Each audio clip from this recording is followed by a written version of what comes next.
చాత్రాయిపల్లి గ్రామంలో చాత్రాయిపల్లి సంబంధించినటువంటి ఊర చెరువులో మట్టిని అక్రమంగా తరలిస్తున్నారు. ఆ మట్టిని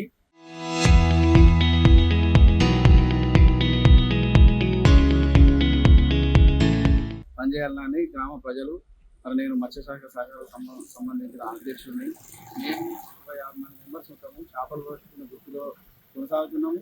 చేపలు పట్టుకుందామని ఉద్దేశంతో చేపలు పట్టుకుని కొనసాగుతున్నాము.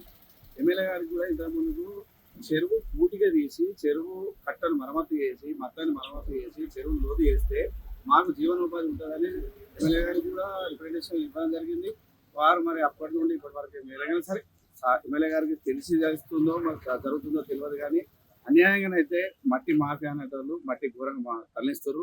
మరి కలెక్టర్ గారు ఏ రకంగా పర్మిషన్ ఇచ్చారో మాకు తెలియదు, కానీ ఒక 1000 క్యూబిక్ మీటర్లకు ఇచ్చిన పర్మిషన్ ఒక 5000 క్యూబిక్ మీటర్ల మట్టిని తరలించారు. మరి ఇది అన్యాయం. మరి మా గ్రామంలో 43 ఇందిరమ్మ ఇళ్ళు పర్మిషన్ ఇవ్వడం జరిగింది. ఇందిరమ్మ ఇళ్ళు వచ్చిన ఇందిరమ్మ ఇళ్లకు మట్టిని పర్మిషన్ ఇవ్వమని ఆర్డీఓ గారిని, ఎంఆర్ గారిని ప్రతిలాడినా కూడా మాకు ఒక్క రోజు కూడా పర్మిషన్ ఇవ్వకుండా, ఒక రోజు అయితే విపరీతంగా లొల్లిపెట్టుకోవడం జరిగింది. నేను పోయి లొల్లిపెట్టుకుంటే ఒక రోజు ఒక 4-5 ఇళ్ళకి పర్మిషన్, కానీ మట్టి కోసము ప్రజలైతే విపరీతంగా బాధపడరు. ఆ టైంలో ఇవ్వలేదు, కానీ మరి ఈరోజు ఎట్లా పర్మిషన్ ఇచ్చారు? మా గ్రామంలో రైతులకు కూడా పొలాల మట్టి అవసరం ఉంటే పర్మిషన్ కోసం డిఈ గారిని, ఇరిగేషన్ డిఈ గారిని అడిగినాము, ఏఈని అడిగినాము. ఎవ్వరు కూడా మమ్మల్ని పట్టించుకున్న పాపం లేదు. మరి ఈ రకంగా ఎట్లా తరలిస్తారు? మా గ్రామాల రైతులకు ఇబ్బంది కలుగుతుంది. మా రైతులకే మాకే కావాలి మట్టి. చెరువులు డెవలప్ అయ్యారు. ఫస్ట్ చెరువులు మాకు కావాల్సింది బొందలెక్క అయిపోయింది. ఇప్పుడు మట్టి తీస్తే ఏమైతే కట్ట కూడా ఎప్పుడు ఏంటంటే కొన్ని వాటర్ వస్తేనే ఆల్రెడీ పర్రెలు ఉన్నది.